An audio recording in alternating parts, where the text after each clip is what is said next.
ഇത് പരിശ്രമത്തിന്റെ വിജയമാണ്. തീർച്ചയായും ഇത് ആത്മസമർപ്പണത്തിന്റെ വിജയമാണ്.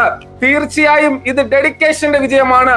ഞങ്ങളുടെ ഏറ്റവും പ്രിയപ്പെട്ട ആകാശത്ത് മിന്നിത്തിളങ്ങി നിൽക്കുന്ന നക്ഷത്രങ്ങളെ പോലെ ശോഭിച്ചു നിൽക്കുന്ന ഞങ്ങളുടെ പ്രിയപ്പെട്ട ഉദ്യോഗാർത്ഥികൾ രാവുകളെ പകലുകളാക്കി അധ്വാനിച്ചതിന്റെ ഫലമാണ് ഇന്ന് ഈ കാണുന്ന ഏറ്റവും പ്രധാനപ്പെട്ട റിസൾട്ട് എന്ന് ഞാൻ നിങ്ങളെ അറിയിക്കുകയാണ്.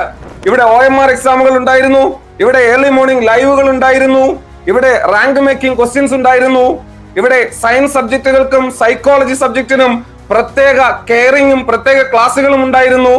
ഇവിടെ രാത്രി എന്ന് പറയുന്ന ഒരു സമയം മാത്രമല്ല, പകലിലുടനീളം കുട്ടികളുടെ കൂടെ ഏറ്റവും ക്രിയാത്മകമായി 24 മണിക്കൂറും പ്രവർത്തിച്ച പ്രിയപ്പെട്ട മെന്റേഴ്സ് ഉണ്ടായിരുന്നു. ആ മെന്റേഴ്സിനെ കൃത്യമായി മേൽനോട്ടം വഹിച്ച അക്കാദമിക് ഹെഡ്മാരുണ്ടായിരുന്നു. ഇന്ന് കേരളത്തിൽ ഏറ്റവും അധികം നിങ്ങൾ ഗൂഗിൾ സെർച്ച് ചെയ്താലും ഏറ്റവും കൂടുതൽ UPSC നോട്ടുകൾ കിട്ടുന്നത് എൻട്രിയുടേതായിരുന്നു. 10,000-ലധികം ക്വസ്റ്റ്യൻസ് നമ്മൾ വർക്ക്ഔട്ട് ചെയ്തു.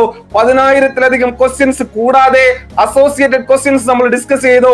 അതുപോലെ തന്നെ ഇന്റലക്ച്വൽ സപ്പോർട്ടാഷ് കൂടുതൽ ഡെവലപ്പ് ആകുന്നതിന് വേണ്ടി നമ്മളിവിടെ ക്രിട്ടിക്കൽ തിങ്കിങ് ഡെവലപ്പ് ചെയ്യുന്നതിന് വേണ്ടി, ക്രിട്ടിക്കൽ തിങ്കിങ്ങിനെ പ്രോത്സാഹിപ്പിക്കുന്നതിന് വേണ്ടി അധ്യാപകരുടെ സെപ്പറേറ്റ് ലൈവുകൾ നമ്മൾ കൊടുത്തു. എൻട്രിയുടെ ഈ പറയുന്ന വിജയത്തിന് എൻട്രിയിൽ പ്രവർത്തിച്ച മുഴുവൻ അധ്യാപകർക്കും മുഴുവൻ അനധ്യാപകർക്കും ഇതുമായി ബന്ധപ്പെട്ട ഞങ്ങളോട് പ്രവർത്തിച്ച, ഞങ്ങളോട് സ്നേഹം പകർന്നു തന്ന മുഴുവൻ വിദ്യാർത്ഥികൾക്കും അവരുടെ മാതാപിതാക്കൾക്കും ഈ കമ്പനിയുടെ അഭ്യുതകാംക്ഷികൾക്കും 1000 നന്ദി, ഹൃദയത്തിൽ തൊട്ട് നന്ദി പറയുന്നു. പ്രിയപ്പെട്ടവരെ, ഞാൻ അനൗൺസ് ചെയ്യുകയാണ്, this is A marvellous and the wonderful result I have ever seen in my life. This is entries UPSC result.